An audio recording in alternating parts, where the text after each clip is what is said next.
Olá, pessoal. Sejam bem-vindos a mais um episódio do podcast Lendo Mentes. Sou Leonardo Weiner e é com muito prazer que eu estou aqui com a Alexandra, para a gente poder falar um pouquinho sobre direito médico, direito para psicólogos e muito mais coisa. Então, Ali, primeiro eu quero te agradecer muito por ter topado participar do podcast, estar aqui conversando comigo. Então, muito obrigado. Eu que agradeço, realmente é uma honra estar aqui e eu espero que a gente consiga falar sobre muito assunto aqui. Muito Não, com legal. certeza, com certeza. E eu agradeço porque até quando a gente pensa no tema jurídico, Uhum. em geral, eu acho que o que acontece é que tem muita confusão e tem muito pouco conhecimento, até porque quando a gente pensa em graduação, não fiz graduação de medicina, só de psicologia, mas na psicologia a gente vê muito pouco como isso pode estar interferindo na nossa vida no dia a dia. Mas eu quero começar, como eu começo com todos os meus entrevistados aqui no podcast, e falar um pouquinho da tua trajetória, como é que tu chegou nessa área que é tão específica, né? Uhum. Direito médico e direito para psicólogos, porque em geral a gente pensa até no outro lado, né? Das pessoas Aham. que estão processando psicólogos, Sim. processando médicos. Mas como é que tu chegou nesse lugar? Bom, então, vamos voltar então. Bem, eu comecei, antes de tudo, assim, acho que dá para ir voltar lá para o ensino médio. É, Antes de eu pensar em direito, eu queria fazer medicina, sempre quis fazer medicina a minha vida inteira. Então, eu até no segundo ano tentei, fiz um teste ali, tirei uma boa nota, enfim. E no terceiro ano, eu fui assistir uma aula de direito da faculdade do Ministério Público com a Stephanie, a minha irmã e minha atual sócia. E eu me apaixonei. Realmente, assim, eu amei o direito, eu amei aquele. Enfim, tudo ali que a gente trabalha. E eu decidi, então, ingressar também por outros fatores, até porque investir numa faculdade de medicina, não sei como é que é hoje, mas pelo menos na época era muito caro. Uhum. E achei que ali era uma boa oportunidade. Enfim, continuei minha faculdade, trabalhei em diversos lugares, tanto a área pública quanto a área privada. É, No final da faculdade, então, eu estava trabalhando no escritório de empresarial e ali eu não estava me sentindo bem, não era o que eu queria ter algo que eu pudesse investir e ter um retorno ao mesmo tempo, porque a realidade de escritórios não é muito boa, tu acaba sendo sujeito a muita coisa que não é legal. É o mundo corporativo, É, né? Aquela coisa que, querendo ou não, é muito difícil a escalada nesse mundo, né? muito pouco espaço para crescimento, né? Uhum. Então, foi um momento de muita conversa. Então, o momento que a Stephanie me oportunizou, então, ingressar no escritório, que ela já era focada na área de direito médico, então ela já Uhum. tinha iniciado esse escritório em 2018. E então eu comecei a conhecer a área e pude renovar, acho que o meu amor pela medicina Uhum. através do direito, porque realmente é uma área que a gente necessita entender o funcionamento dos médicos, entender o funcionamento de muitos procedimentos, entender como é que funciona a linguagem médica é primordial para a gente poder ingressar nessa área do melhor jeito possível e poder ajudar os médicos nesse sentido. Uhum. Então, ingressei no escritório e sigo firme. Com relação aos psicólogos, então foi por causa de ti. Uhum. A gente começou a conversar muito sobre isso e, para quem não sabe, né, o Léo é meu namorado. Mas, assim, enfim, a gente começou a perceber o quanto essa área da psicologia necessitava de um apoio Uhum. jurídico, justamente pelo crescimento das demandas nos últimos tempos. E, enfim, a gente consegui ter um bom contato com o número de psicólogos, comecei a ter contato com essas demandas, então foi aí que a psicologia entrou também na minha vida e na minha vida profissional. Até porque se a gente for olhar de uma maneira um pouquinho mais crítica, talvez a psicologia, de uma forma ou de outra, acaba seguindo muitos passos da medicina, Muito, principalmente no que tange a área clínica, né? muito. Então, até a gente poder pensar que ainda assim, o direito médico ele não é tão antigo assim quanto outras áreas do direito. Então, de novo, talvez até da psicologia está galgando também alguns passos importantes de uma forma similar a isso, né? Com certeza, eu gosto de fazer uma associação que quanto mais sensível é a relação entre as partes, maior é a nossa necessidade de realmente formalizar e proteger aquela relação no qual ela está se estabelecendo. E quando a gente fala de restabelecer e proteger aquela relação, não é necessariamente tão somente a gente está falando com relação a técnicas, a abordagens, a uma relação terapêutica, mas a uma formalização da profissão. Uhum. E essa é uma necessidade muito grande que eu vejo que a psicologia ela ainda tem um atraso nessa relação, ela tem uma dificuldade em trazer muito isso, até para a parte dos estudantes, né? Isso é, como tu falou no início, acaba sendo uma falha. Uhum. Então, eu acho que é um ponto muito importante que vai vir aí para frente, vai surgir muito assunto. E daí eu já vou endereçando uma das primeiras perguntas que eu acho que ela vai abrir vários caminhos de conversa aqui que são bem importantes. Mas por que que profissionais de saúde, né, e não só psicólogos ou médicos, precisam ou deveriam conhecer aspectos jurídicos ou deveriam proteger as relações que têm com seus pacientes? Perfeito. Nossa, a gente consegue abordar muito assunto aqui. Eu vou te trazer dados, acho que de início isso é muito importante. Nos últimos 10 anos, a gente teve um aumento de 1.600 processos relacionados a erro médico. 250% no número de demandas processuais nos últimos anos nos tribunais locais em relacionado a áreas da saúde.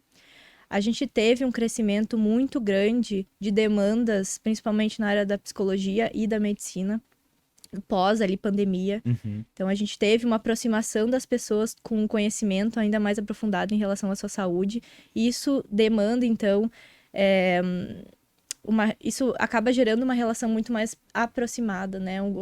Uma relação muito mais horizontal. Então, esse é um ponto muito importante. E outro ponto, né? A gente aqui está trabalhando com uma relação de consumidor, né? Os médicos e os psicólogos, isso é um entendimento da jurisprudência brasileira. É uma relação de consumo em que há uma obrigação. É um serviço, né? É um serviço em que há uma obrigação de informação, uma obrigação contratual ali estabelecida. Então, a gente tem essa necessidade exigida pela legislação, a gente tem uma necessidade de proteção de dados, a gente tem uma relação muito mais sensível. Então, e justamente por essa relação acabar sendo mais sensível, isso acaba nos demandando uma proteção muito maior e um resguardo muito maior. Esse é um ponto principal, então. Bom, então daí tu fala que tem um aumento na procura, no sentido de aumento nível processual mesmo, vamos colocar Isso. dessa maneira. Então, há uma demanda. Uhum. Mas quando a gente pensa nisso, o que que está acontecendo ou o que que acontece que faz com que esse número possa ter aumentado? Imagino que seja de novo, existem múltiplas razões do porquê, mas o que que tu consegue até tanger ou até pensar assim em relação à tua atuação? O que que pode explicar um pouco desse aumento tão importante? Uhum. A gente estuda bastante isso de forma de doutrina, né? Nós tínhamos uma realidade ali, nós estamos se aproximando da realidade dos Estados Unidos, então acho que isso é um ponto importante, é uma análise comparativa. Se estima que pelo menos metade dos médicos nos Estados Unidos já tenham sido citados em algum nível por alguma demanda relacionada à sua profissão. Isso em termos jurídicos, Ah, judiciais, assim. tanto judiciais quanto no conselho, né? Então a gente lá tem um funcionamento diferente, lá tem uma questão consumerista muito maior, mas sim, no nível de citar, enfim, demanda tanto em conselhos quanto outras demandas profissionais. E isso está vindo cada vez mais para o Brasil. A gente tinha, como a gente chama no direito, que era uma relação paternalista ali, a gente tinha uma relação muito mais vertical entre o médico, né, o profissional era a pessoa detentora do conhecimento e o paciente era aquele que necessariamente deveria aceitar aquele tratamento, aquele diagnóstico. Hoje em dia, a gente já tem uma relação muito mais horizontal, uma relação em que necessariamente a gente tem duas partes, que a gente tem um profissional, obviamente, com o seu conhecimento, mas a gente tem necessariamente o paciente que tem que dar o seu consentimento. Então, aqui acaba sendo uma relação muito mais de troca. Então, assim, a gente precisa, então, cada um tem as suas responsabilidades. Então, nesse sentido, eu acho que vem aumentando cada vez mais, porque as pessoas vêm sabendo dos seus direitos, seus deveres, que, enfim, acaba... O que é positivo também, de um lado, né? A gente pode olhar pela visão dos profissionais recebendo mais processos, que não é legal para eles, que de fato talvez não seja, mas também acho que coloca o holofote em práticas que são mais adequadas, né? Então, Total. quantos horrores a gente já ouviu, já viu em noticiários de práticas que são completamente inadequadas Exato. em settings, em ambientes de saúde, né? Uhum.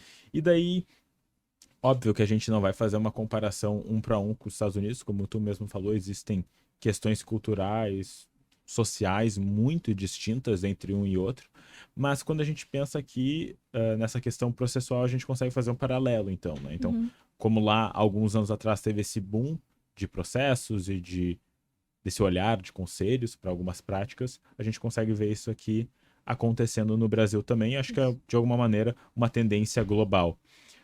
O que um profissional de saúde ele precisa hoje para se proteger no sentido de o que eu posso fazer para fazer com que a minha prática seja mais segura para mim, Perfeito. mas para o meu paciente também. Perfeito. Eu acho que o início a gente tem dois campos, né? A gente tem a parte preventiva e a parte contenciosa, repressiva, digamos assim. O direito preventivo, ele faz toda aquela, digamos assim, ele é um guarda-chuva do profissional. Então, Uhum. ali a gente tem vários ramos de proteção. Um deles, que é algo que eu sempre falo, é a documentação jurídica, né? A documentação jurídica ali vai depender do profissional, a linguagem que a gente vai utilizar vai depender do profissional, o que a gente vai abordar nesses documentos também vai depender, são coisas que necessariamente não podem ser genéricas, isso é algo muito importante, né? E então, assim, a documentação jurídica é a parte primordial. Então, individualizada para a prática clínica e Isso. para o que tu está fazendo com teus pacientes. Isso, é importante que a gente tenha sempre um contrato com o paciente, né? Uhum. Aqui indo para a psicologia, a gente precisa ter um contrato de prestação de serviço de psicoterapia, lá que a gente vai trazer todas as responsabilidades. Com médicos, a gente tem que ter os termos de consentimento de todos os procedimentos realizados. Precisamos ter contratos até para abordar questões materiais, enfim, quando a gente tem um tratamento continuado, a gente precisa trazer isso de forma contratual. A gente precisa da autorização do paciente com relação à Lei Geral de Proteção de Dados, então a gente precisa Até fazer. para a questão de WhatsApp e tudo mais hoje em dia, né? Exatamente.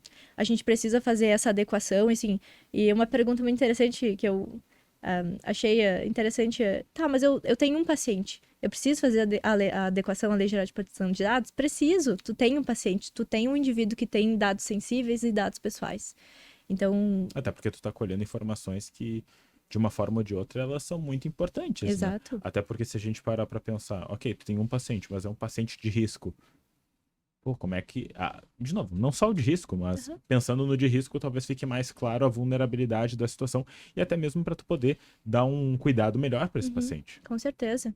E a Lei Geral de Proteção de Dados, ela precisa fazer sentido na clínica, então ela precisa estar inserida na clínica através da guarda. Então a gente precisa fazer toda uma adequação com relação à guarda dos documentos.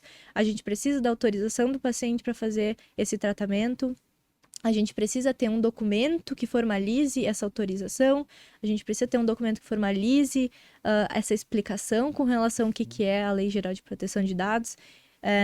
Assim, se o profissional ele tem uma empresa, ele vai atuar em pessoa jurídica ou em pessoa física. Se ele tem pessoa jurídica, ele tem tipos empresariais que ele não pode fazer parte, que ele não pode ser, né, no caso.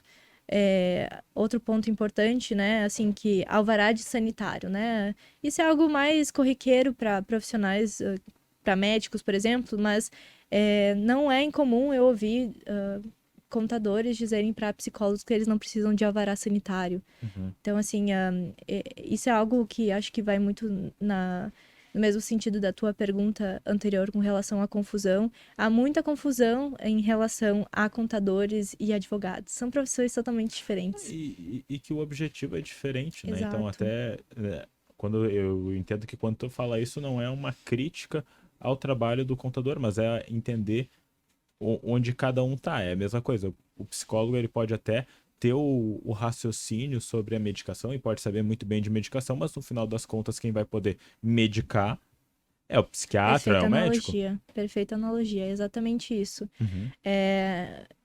E algo que eu sempre falo, né? Existem contratos disponibilizados na internet, Uhum. né? Por que que a gente não deve utilizar esses contratos? Existe um fundamento porque a gente faz um contrato especializado, com uma linguagem especializada, baseado toda uma análise jurídica, né? No caso, a jurisprudência, aquilo das decisões, o que que vem sendo decidido nos tribunais. Se a gente utiliza técnicas no contrato para conseguir determinadas circunstâncias que a gente vê, identifica as decisões.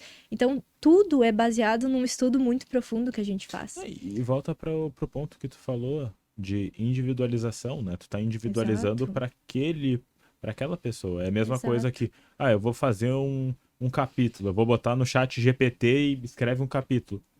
Não, de novo. Exato. Primeiro, podem ter erros, podem ter coisas que não estão adequadas e, principalmente, foge à idiosincrasia, ou seja, aqueles aspectos individuais daquela pessoa Exato. e Tu daquela não... prática.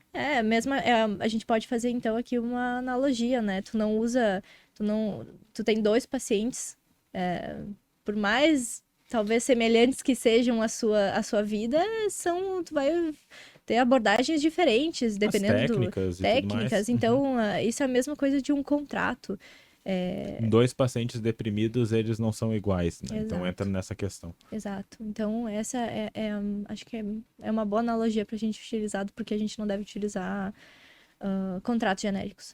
E quando a gente pensa assim, tu falou de uma questão que eu acho muito interessante, a horizontalidade das relações. Até porque eu até tive uma outra conversa num outro podcast, não sei se tu escutou, com o André Moreno, que ele fala assim, pacientes com ansiedade em geral, não falta informação, eles têm muita informação. Em geral, eles são pacientes que têm muita informação. Mas quando a gente pensa nessa horizontalidade, a gente também pode pensar um pouquinho nessa questão de práticas mais baseadas em evidência. Porque assim, vão existir abordagens terapêuticas que vão ter mais ou menos evidência. Como é que isso pode aparecer, por exemplo, numa demanda para um clínico? Assim, eu digo até juridicamente, de um paciente questioná-lo, de, por exemplo, eu vim aqui com uma depressão e tu começou a me tratar com uma abordagem que não tem boas evidências para isso. Como é que é esse processo? Porque quando a gente pensa, e talvez seja o modelo mais adequado, é que a teoria ela não deve sobrepor a melhor prática. Ok, se a minha teoria é essa, mas a melhor prática é aquela que eu encaminho para um outro profissional. Como é que a gente pode passar isso? Sei que é uma pergunta bem ramificada e difícil, mas como é que tu vê essa pergunta? Com relação a tratar essas questões com o paciente. Eu digo até do paciente contratualmente. questionar isso, de falar, mas eu não tô melhorando e tu tá me tratando com isso e eu pesquisei na internet que a melhor evidência é isso. Sempre vão ter pacientes que vão surgir com demandas e a gente tem que estar preparado para responder. E cabe ao profissional estar preparado nesse sentido. E eu acho que é importante a gente ter uma boa relação com o paciente. Esse é o começo de tudo. Algo que eu sempre falo, a documentação jurídica ela vem para complementar essa relação. Então, ela jamais vai ser um obstáculo se ela for realmente bem aplicada. Então, eu acho que esses são dois pontos. Esse cuidado na relação do psicólogo em tratar sobre os termos do atendimento. Aqui a gente vai trabalhar sobre técnicas. Tu quer que eu te explique como é que funcionam as questões? Eu acho que não tem prejuízo nenhum, acho que é importante. Processo psicoeducativo, que a gente vai ver em várias linhas teóricas que funciona muito bem, né? Sempre fazer essas anotações no prontuário, quando conveniente. Esses questionamentos do paciente. Contratualmente, a gente vai anotar nesse contrato, assim, a gente não vai descrever para esse paciente quais as técnicas que a gente vai utilizar. Algo importante que eu sempre digo, a gente tem que saber o que dizer e o que não dizer num contrato. Por isso que a gente tem que passar sempre pelo filtro do advogado. Às vezes, uma informação passada de um jeito errado pode ser um risco muito grande. É aquela coisa, né? A forma que tu embrulha uma mensagem, ela pode ser percebida de diferentes maneiras. Exato. E às vezes na melhor das intenções, Claro. Às vezes tu coloca algo num contrato, assim, na melhor das expectativas, na maior da boa fé, mas isso não é fundamento pra gente utilizar. Porque se tá contrário a alguma lei, se tá contrário a algum direito do paciente, a gente tá ali se colocando em risco. Sim, até de pensar nessa proteção, né? Então, acho que é colocar o que é importante dentro desse processo todo jurídico Exato. de documentação. Isso. E então daí dessa questão, quando é dessas melhores práticas, de colocar qual é a prática, qual é a intervenção que tu vai estar utilizando. Não precisa Claro. descrever toda, tudo. Não, acho que não. Acho que Uhum. isso faz parte, né? A curiosidade é algo que eu posso até falar por mim. Eu, quando comecei a entender e Uhum. parti para uma outra linha de terapia e comecei realmente a entender esse funcionamento, comecei a ser psicoeducada, né? Porque eu acho que por muito tempo eu não fui e Uhum. não entendia muito aquilo. Isso tem um valor muito grande Claro. quando a gente começa a entender qual é o nosso trabalho na terapia. E pode parecer algo muito óbvio, mas não é. E até mesmo que se for, quantas vezes o óbvio ele precisa ser O dito? óbvio precisa Da, ser da dito. mesma forma, eu acho que o que a gente está falando aqui de documentação para profissionais de saúde, talvez algumas pessoas podem estar nos escutando e falar, tá, mas isso é óbvio. É, Mas ao mesmo tempo é óbvio para ti. Para exato, quantas pessoas isso não é óbvio? Para quantas exato, pessoas o óbvio ele é relativo. exato. Ele depende de onde tu tá vindo. É.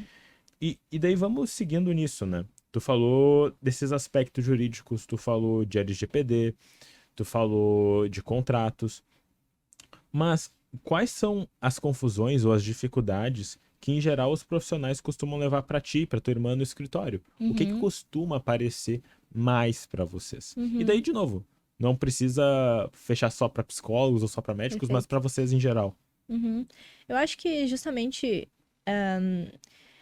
grande parte dos nossos clientes vem já com uma demanda repressiva, já vem então com alguma questão, digamos assim, poxa, algum paciente, alguma demanda de um paciente, teve um problema e aí começou, opa, Sim, alguma coisa eu vou ter que aquela. fazer Uhum. aqui, isso aqui não tá legal. Sim, tipo aquele alerta amarelo, assim, né? Exato. Em outros casos, já alerta vermelho, super, super alerta vermelho. Ou seja, a gente tá com um problemão, precisa resolver Chamaram isso. vocês na Blitz, basicamente. Exato, assim, um problema gravíssimo que precisa ser contornado o máximo possível ali, quão rápido Uhum. precisa ser analisado. Ahn, Geralmente, assim, gente, eu não tô fazendo uma crítica a contadores, mas algo que realmente acaba sendo uma demanda muito grande profissionais, contadores, fazerem o trabalho jurídico e acabarem, de certa forma, prejudicando o profissional nesse sentido, porque fazem um contrato genérico, fazem um documento genérico, passam informações equivocadas. E isso eu acho que vai tanto para contadores como qualquer outro processo que tu vai fazer, por exemplo, sem o acompanhamento de um profissional que ele tem o encargo disso. É, por É, exemplo, tu ir na internet e pedir um contrato e usar esse contrato. contrato social. Uhum, Eu queria que me dissessem quem aqui realmente fez um contrato social com advogado e não com contador. uhum, E olha, a quantidade de problema que eu vi e que as pessoas só identificam depois que acontece o problema, olha, é muito grande. uhum, É uhum. muito grande. E aí o problema, pra se resolver, é muito maior. Sim, e daí eu acho que entra naquilo que tu sempre fala, né? E daí eu até te pergunto, por que que prevenir é melhor?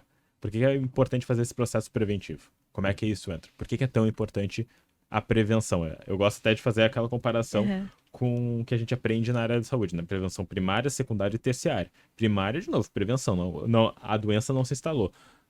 Secundária, temos a doença está instaurada, vamos tratar isso. Terciária, é bem profilático. Vamos trabalhar com profilaxia. Uhum. Profilaxia não, com cuidados mais paliativos. Desculpa, me confundi.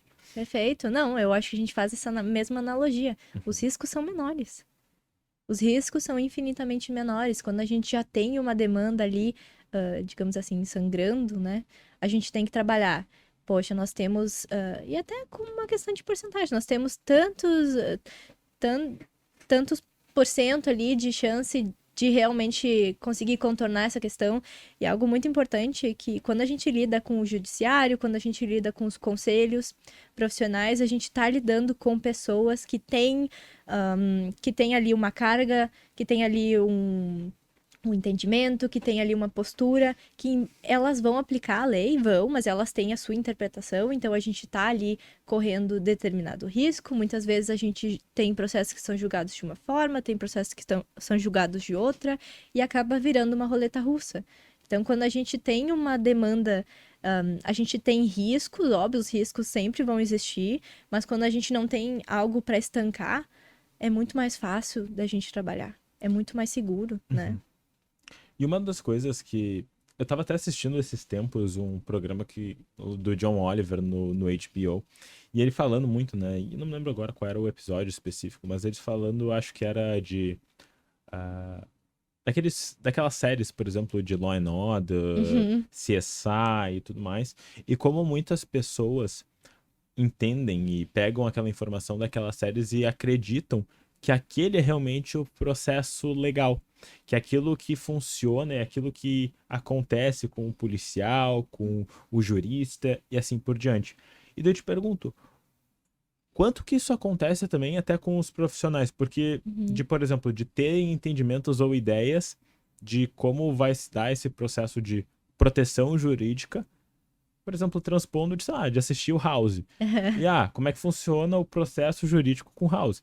Pô, se todo mundo olhar o que o House fez em todas as temporadas, eu acho que dá pra fazer um dossiê de 200 mil páginas de quantas coisas que poderiam ser Uhum. levantadas ali, né? Não é à toa que os Estados Unidos é o país com maior demanda contra médicos, né? Uhum. Então, assim, são. Mas é que eu penso que aqui no Brasil também deve Claro, acontecer isso. nossa, total, total. Assim, é bem preocupante a quantidade de demandas que a gente tem, né? O crescimento de 1.600% é muito grande. Nos Uhum. últimos tempos, né? Um número tão crescente assim, e cada ano aumenta uma porcentagem bizarra de processos. É, Essas séries são muito legais, óbvio, elas têm ali um fator. É que tem que ter um drama, né? Tem que ter Senão. um drama, tem que ter toda uma questão ali que, obviamente, não faz parte do nosso mundo, né? A gente não chega no tribunal e fala, eu protesto. Eu queria, acho o máximo, mas não é assim. Então, assim, são mundos muito diferentes, né? O direito brasileiro, ele tem um funcionamento bem diferente dos Estados Unidos, embora a gente tenha uma aproximação ali que vem se aproximando numa questão com a jurisprudência, né, com base nas decisões, mas a gente tem um direito muito diferente, então a gente tem uma legislação, se quer entender a legislação, sempre é importante contatar um advogado para entender as suas demandas, porque a legislação, o Brasil é um dos países com o maior número de leis no mundo, né? Uhum. Então, assim, não é à toa que a gente faz ali uma dança para conseguir abordar tudo, para conseguir gerir todas aquelas decisões, para gerir todas aquelas leis, para fazer uma análise, uma interpretação. É algo que já me perguntaram, né? Poxa, mas como é que tu interpretou isso? Como é que eu faço para interpretar essa norma? Vixe. É que tu tem que pegar essa norma, interpretar ela de acordo com a Constituição, tu tem que pegar ela de acordo com o que diz as leis e o que diz a legislação infra, e aí tu tem que fazer toda uma análise com o que a jurisprudência diz, que não é igual, então assim, é um negócio muito complexo. Não, aí eu fico até pensando, porque imagino que para muitas pessoas que estão escutando ou assistindo a gente aqui conversar, quando tu fala isso, parece uma sobrecarga. Até uma Sim, sobrecarga de informações, porque. Só que eu acho que esse é o e é. ponto. É que não é necessariamente o teu papel de ver isso. E talvez o papel é realmente de poder delegar. O que a gente aprende, daí de novo, né? Agora entrando em empreendedorismo, né? Porque é uma das outras coisas que a gente gosta muito de conversar. Uhum, Talvez o maior papel do empreendedor, e pensando que a maior parte dos profissionais de saúde serão empreendedores em alguma medida, né? uhum, Trabalharão muitas vezes por si só, terão seu CNPJ e assim por diante. A grande questão é saber delegar. exato, É saber. É quase como tu tá fazendo um scout. Tu tá vendo quem tu vai contratar para fazer certas funções que tu não vai dar conta. exato. Então, de novo, sim, é uma sobrecarga de informação, mas aí entra o papel da advogada, do advogado. Exato. A função do psicólogo, do médico, não é advogar. A função do profissional, que já tem uma demanda extremamente desgastante, Uhum. do ponto de vista mental, né? São profissões que te demandam Tanto físico e muito, mental, né? Das duas formas. muito, te demandam muito. Então, tu parar para realmente estudar a legislação, para estudar, fazer um contrato, não é, né? Uhum. Então, assim, a gente tem profissionais, no caso, os contadores que fazem um trabalho excelente no trabalho deles, a gente tem os advogados que fazem um trabalho excelente na função deles, e a gente trabalha para poder prover uma atuação profissional segura, essa é a função. Uhum. Então, acho que é importante a gente aprender a delegar, para que a gente possa ter aquilo. Algo importante, a gente tem que entender a função das coisas, né? Não basta simplesmente a gente ter um contrato, a gente precisa ter um contrato que funcione, senão ele não serve para nada. Não, é só uma folha de papel. É só uma folha de papel. Um termo de consentimento disponibilizado pelos hospitais ou disponibilizado pelos planos de saúde, que são termos extremamente genéricos, os tribunais eles já vêm condenando os médicos. Tem indenização de mais 100 mil reais por clínicas que utilizaram termos genéricos. Mas como eu, profissional médico, vou saber disso se eu não tenho tempo, às vezes nem para comer, nem para dormir? É porque não é a tua função isso. A tua função é trabalhar, é atuar. Deixa isso pro Pra quem advogado. entende, né? Exato. E isso não é uma. E eu acho que é importante a gente só frisar que isso não é uma minimização de forma alguma, mas é entender que realmente são em conhecimentos diferentes, Exato. que demandam tempo e uma organização diferente. Exatamente. E quando tu fala isso tudo, me vem na cabeça. Tá, e quando que eu devo começar a estabelecer essas questões jurídicas? Desde quando que eu tenho que pensar nesses documentos? Desde quando? Qual é o melhor momento? Pegou a carteirinha? O momento depois disso, assim. É óbvio que a gente aqui, tô falando isso, mas óbvio, né, que um advogado especializado, um contador especializado financeiramente é algo que faz diferença, principalmente alguém que está começando a carreira. Então, acho importante seguir os profissionais, ver ali tudo que tu pode entender no teu conhecimento, porque algo que eu sempre faço, que eu acho importante, é a gente ensinar as pessoas. O conhecimento, ele não deve ficar restrito a nós. Então, eu acho importante educar com relação ao direito. Todo mundo deve entender o direito. Então, sim, eu acho que desde o primeiro momento em que a gente abre um consultório é um momento ideal. Mas nada impede, óbvio, né? A gente vai trabalhar, enfim, ao longo dos anos, então qualquer momento é um momento adequado para se começar a ter uma atuação profissional segura. É aquela velha história. Qual era o melhor momento de plantar uma árvore? 20 anos atrás. Qual é o segundo melhor momento? Hoje. Exatamente. Então, assim, mas isso não aconteceu comigo. Essa deve ser clássica. Né? Sempre. Mas não aconteceu comigo. Pois é, mas vai esperar Que acontecer? bom! Que é bom. Temos ali uma porcentagem ali de pessoas que não sofreram. Mas é algo muito importante e que eu sempre digo. Há um sigilo muito grande quando a gente está falando de demandas profissionais relacionadas a médicos e psicólogos. Há um sigilo nos conselhos dos processos. Há um determinado sigilo de demandas no judicial. Profissionais médicos e psicólogos não querem falar para outros profissionais na sua área que estão sofrendo demandas. Então, isso acaba sendo algo muito velado, sabe? Algo que fica em silêncio e ninguém sabe. Até porque, de novo, daí eu acho que entra até uma questão assim, como é que funciona em geral para tu ter uma agenda de atendimento? Em geral, ela fica embasada em encaminhamentos. A gente sabe que a rede social e tudo mais capta cliente? Capta. Às vezes muito. Mas a gente sabe que se a gente tivesse que fazer um gráfico de pizza, talvez a maior parte de profissionais vive de encaminhamentos. Sim. Então, como que eu vou estar falando para Deus e todo mundo que eu sofri um processo do meu conselho? Ou que eu estou sendo investigado pelo meu conselho? E tu pode ter feito tudo certo, e pode não ter nada de errado contigo. Exato. Mas ainda assim é uma informação sensível que, em geral, as pessoas guardam para si. É aquela velha história. O que eu falo pra minha psicóloga, o que eu falo pro meu médico, eu não falo pra todo mundo. Exato. O que eu falo pra minha advogada, eu não falo pra todo mundo. E tá tudo certo? Talvez essa seja a questão de também entender. Até porque, assim, tá, tu pode ser o alecrim dourado que nunca vai dar nada errado contigo. Sim. Mas já diria os nossos pais. Antes, deixar bem seguro do que remediar. Exatamente. Esse é um ponto muito importante, né?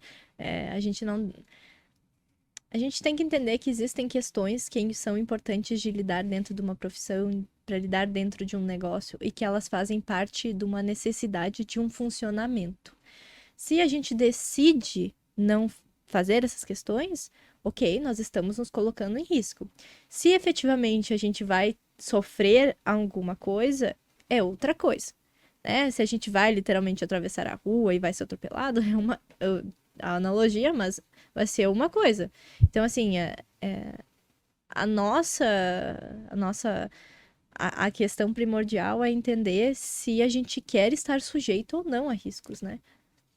É que é aquela coisa, a vida, o risco é inerente à vida. Querendo É. ou não, a gente vai estar se expondo a risco Uhum, de uma forma ou de outra. Até porque eu acho que tu vai concordar comigo, e acho que é até legal tu explorar, uhum, que tu pode ter tudo muito bem feito. Mas isso também não impede de tu receber um processo, de tu receber com uma certeza. investigação de conselho. Mas a grande questão talvez seja é de entender que, ok, eu posso diminuir o risco de exposição que eu tenho a um processo se eu tenho tudo bem organizado com meus pacientes, com meus clientes. Uhum. Algo que eu sempre falo para os meus clientes é que, assim, documentação jurídica, toda uma análise jurídica do seu consultório, todo um resguardo jurídico, ele não vai fazer com que pessoas deixem de ingressar no judiciário, pessoas deixem de apresentar denúncias nos conselhos. Isso é um direito garantido na Constituição. É óbvio que uma documentação bem estabelecida tende a frear pessoas de má fé. Isso é Uhum. óbvio. Mas ela não vai impedir, né, que a gente acabe sofrendo um processo, sofrendo uma demanda no conselho. O que ele vai fazer é nos proteger de danos, né, de valores a serem pagos. E algo muito importante que eu sempre digo e que eu levo para minha vida. Eu não fazer isso, caso essa coisa aconteça, digamos, caso um processo aqui aconteça, uma demanda processual aconteça, eu estou preparado para suportar os danos que isso vai O gerar na minha próprio profissão? estresse, né, que isso vai gerar. É, estresse, danos patrimoniais, né? Questão financeira também, um impacto financeiro, eu estou preparado para lidar com isso? Porque se tiver, ótimo. Mas eu tenho certeza absoluta que ninguém quer lidar com isso, né? É aquela velha história. Tu consegue lidar com uma gripe? Em geral, sim. Pode ser um gripão, pode te derrubar, pode ser um saco. Mas se tu tivesse que escolher entre ter uma gripe e não ter uma gripe, Uhum. acho que ninguém quer ter gripe, né, gente? É.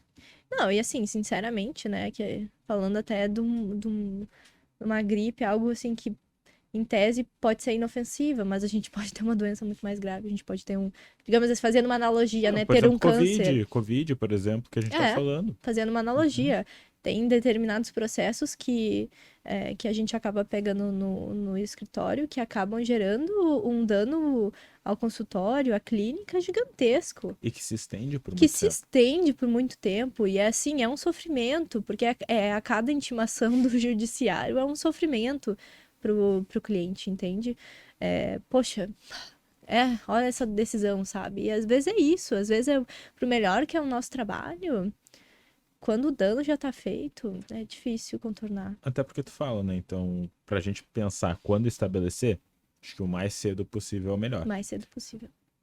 Entendendo que isso não vai erradicar a chance de processos, entendendo que isso não vai erradicar a chance até de condenações. Uhum, Porque, de novo, por mais que tu tenha uma documentação jurídica, profissionais podem ter má prática. claro, Práticas que realmente vão ter um efeito iatrogênico, ou seja, um efeito negativo nos seus pacientes. E exato. daí, bom, daí houve realmente uma falha ali importante É. e tudo bem.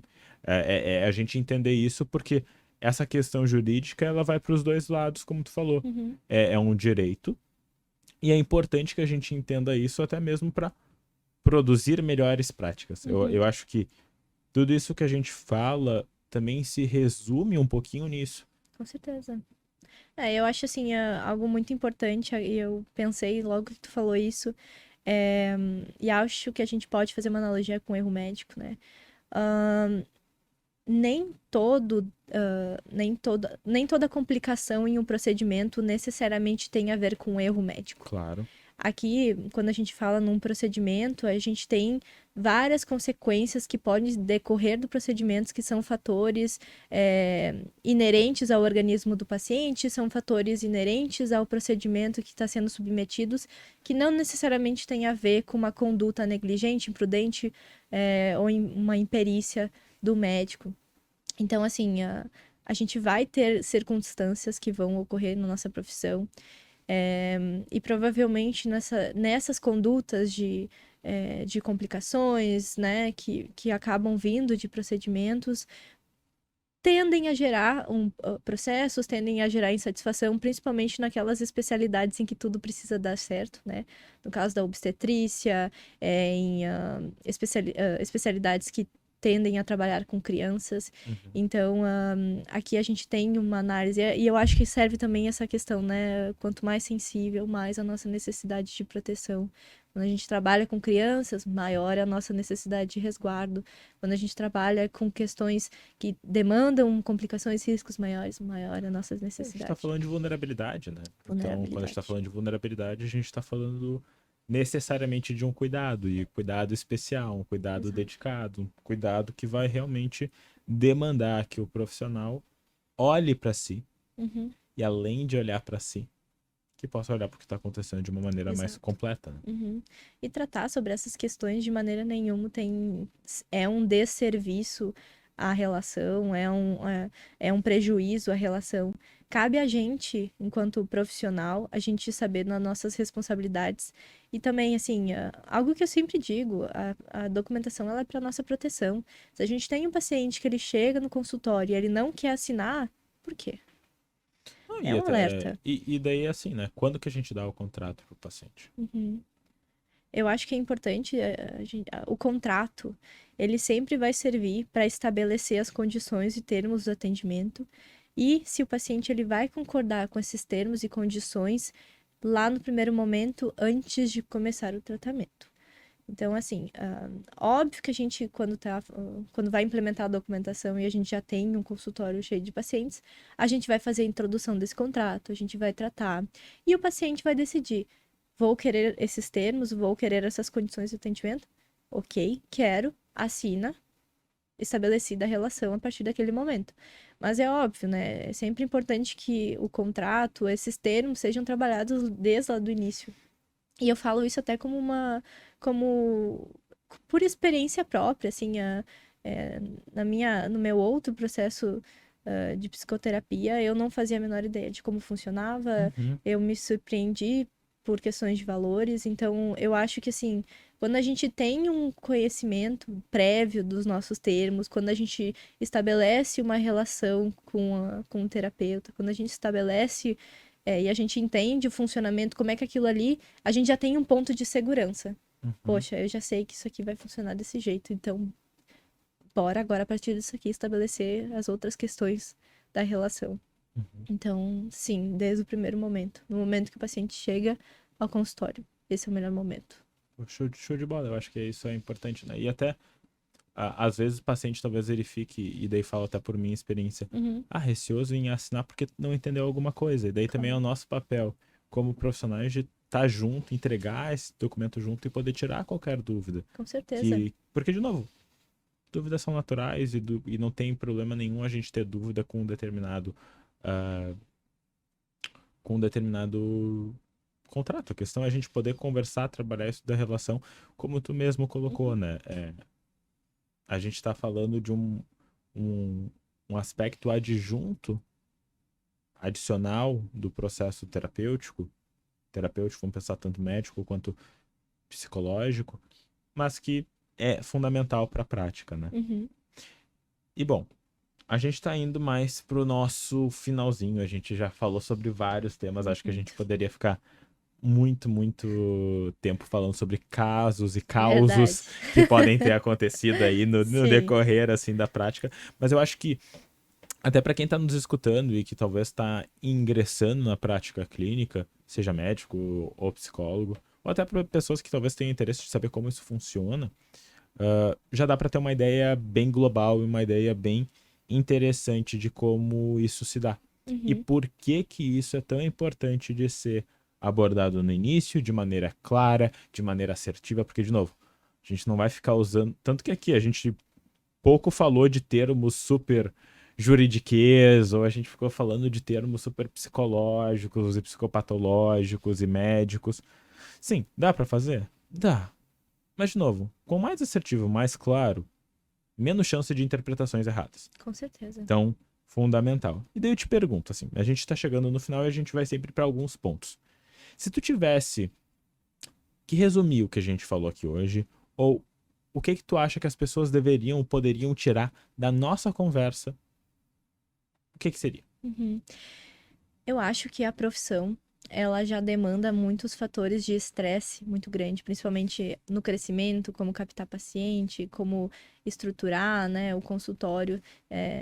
Então, assim, a gente precisa aprender a delegar determinadas tarefas especializadas para profissionais que vão saber fazer de maneira mais assertiva, mais correta e mais segura, para que a gente possa, através desse cuidado, conseguir ter uma atuação profissional adequada, segura, que ali não vai gerar nenhum tipo de fatores de risco, demandas, valores que a gente não está preparado para lidar, né? Digamos assim. Então, eu acho que esse é um ponto principal. E através disso, dessa atuação segura, a gente tem que pensar em documentação preventiva, a gente tem que falar sobre como a gente vai atuar de forma profissional, a gente tem que pensar como a gente tem que fazer essa guarda desses documentos, como a gente tem que fazer a adequação da Lei Geral de Proteção de Dados. Enfim, a gente precisa contar com profissionais capacitados para realmente poder proteger a nossa profissão, poder atuar de forma segura. Então, cuidado com os profissionais, um cuidado com os pacientes, um cuidado como um todo. Com certeza. Então, de novo, a gente olhando para a advocacia, para o direito aqui, como uma forma de cuidado e de prevenção para a gente, para os nossos pacientes, para as melhores práticas que a gente pode estar fazendo com essas pessoas. Com certeza. E bom, Ali, a pergunta final que eu sempre faço para todos os meus entrevistados aqui no podcast é um pouquinho diferente. Ela daí fala um pouquinho de terapia, mas fala muito de jornada, fala muito de progresso, idas e vindas. Se a Ali criança, se a Ali adolescente, ela tivesse assistindo aqui o nosso podcast, seja no YouTube ou escutando no Spotify, o que tu falaria para ela hoje? Nossa. Eu acho que essa pergunta mesmo, ela impacta de todos os jeitos possíveis, né? Eu acho que, com certeza, eu diria pra ela que, nossa, que bom que a gente seguiu, que a gente acreditava, né? Eu acho que é isso, é o não desistir. Que bom que eu não desisti, sabe? Eu acho que a vida, ela tem muitos obstáculos, né? Eu acho que a gente tem que aprender que o obstáculo também é o caminho. E Isso aí foi bem estoico, hein? foi. Mas acho que é isso. A gente tem que aprender a lidar com as nossas dificuldades. E aprender que muitas vezes as nossas dificuldades vão ser aquilo que vão tornar a nossa vida mais significativa. Acho muito bonito, acho, de novo, né? Trazendo o obstáculo ao caminho, aquela que vem lá de Marco Aurélio, né? Isso. Então, é muito legal da gente poder pensar isso e muito legal tu poder ter essa visão de cuidado e de progresso e de evolução e de persistência. Isso. De novo, né? Constância não é fazer todo dia na mesma intensidade, mas é de seguir fazendo, independente da intensidade que tu consiga fazer no dia. Exato. Muito, muito legal. Quero te agradecer muito por ter participado aqui do podcast. Foi muito, muito legal. Tenho certeza que todo mundo vai ter aprendido alguma coisa. Eu acho que essa é a ideia principal aqui do podcast, a gente poder estar disseminando conteúdo e conhecimento de uma forma ou de outra. E se as pessoas quiserem te seguir, conhecer mais do teu trabalho, conhecer mais sobre essas questões, até mesmo entrar em contato porque ficaram assustados e querem fazer, de repente, os contratos e a questão jurídica que não tem, façam, o terror. gente. Façam, gente. Não é mais fácil do que parece, assim. Onde é que o pessoal pode te encontrar? Onde é que eles podem te seguir? Como é que é esse contato? Bom, eu tô lá no Instagram, no @AlexandraDireitoMédico. Lá é onde eu trago todas as informações e realmente lá vai ter o meu contato, eu sempre respondo, sempre tô fazendo caixinhas de perguntas, sempre tô trazendo conteúdo todos os dias. Então acho que lá é o lugar pra gente se encontrar e falar sobre isso. E não pense que é um terror, não é não. É um negócio bom. Não, e como eu falei, ele parece talvez mais complexo. Ele é complexo, mas a implementação com um profissional que realmente entende, possa tirar as dúvidas, vai facilitar 1200% aí. Se torna fácil. Vai por mim. Se torna fácil. Se ela falou, a gente quem sou eu pra ir contra isso, a gente tem que saber dessas coisas. Muito obrigado de novo por ter Eu que participado. agradeço. Foi muito, muito legal. E pessoal, muito obrigado por terem assistido a mais um episódio do Lendo Mentes. E foi um prazer estar aqui com vocês. Obrigado, Ali. Obrigada.